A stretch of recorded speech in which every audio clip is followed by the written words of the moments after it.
We like to pretend gardening is a peaceful, meditative hobby, but the moment the sun sets, that little plot of tomatoes and lettuce becomes an active war zone.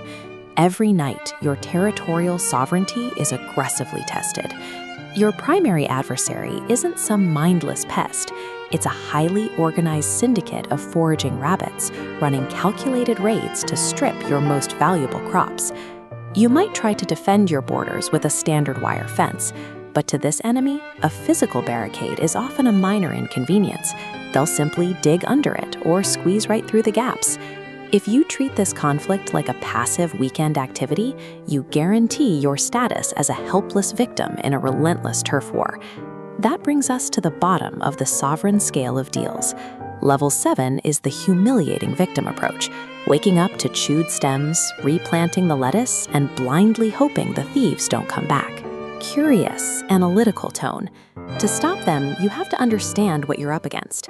A recent study published in the journal eLife revealed that rabbits are highly evolved biological tracking machines.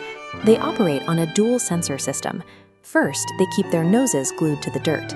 This allows them to read the dense, stable scent markers that settle along the ground, mapping out exactly where the food is. Then they alternate.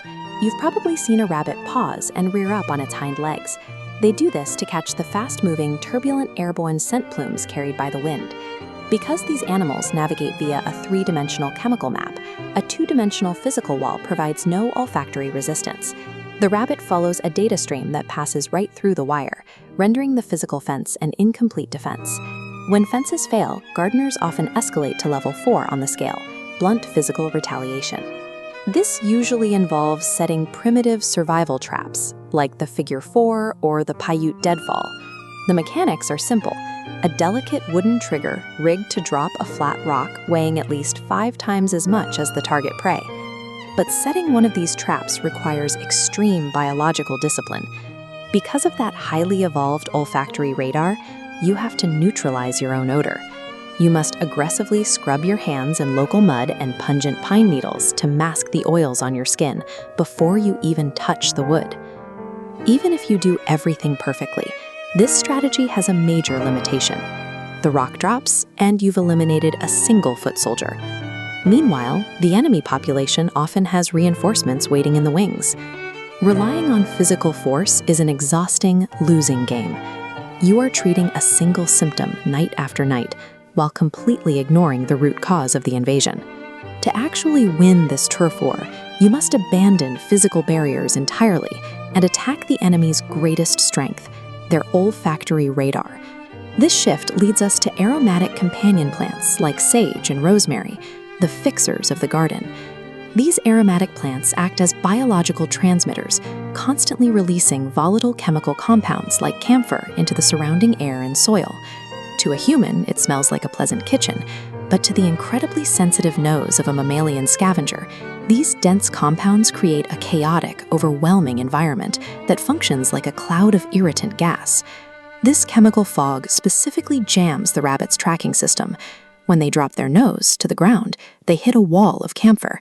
When they rear up to catch the wind, they get blasted with sage. They are effectively blinded. By deploying these companion plants, you weaponize your own environment. You take what used to be a delicious, clearly marked food source and turn it into a terrifying, toxic-smelling dead zone. This brings us to the absolute pinnacle of the sovereign scale. Level 1, chemical diplomacy.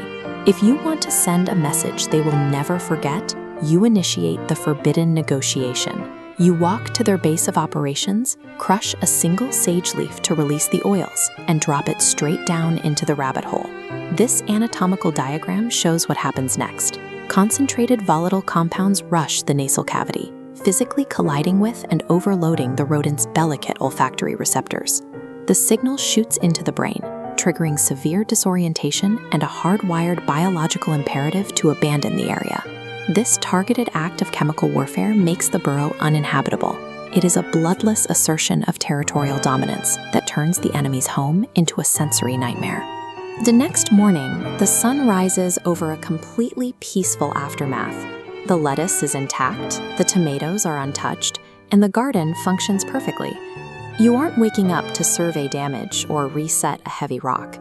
You walk the perimeter with the quiet confidence of a tactician. You've successfully secured your borders without firing a shot. True sovereignty is never achieved by relying on brute force. It's achieved by understanding the hidden biological rules of the battlefield and letting nature deploy its own weapons for you.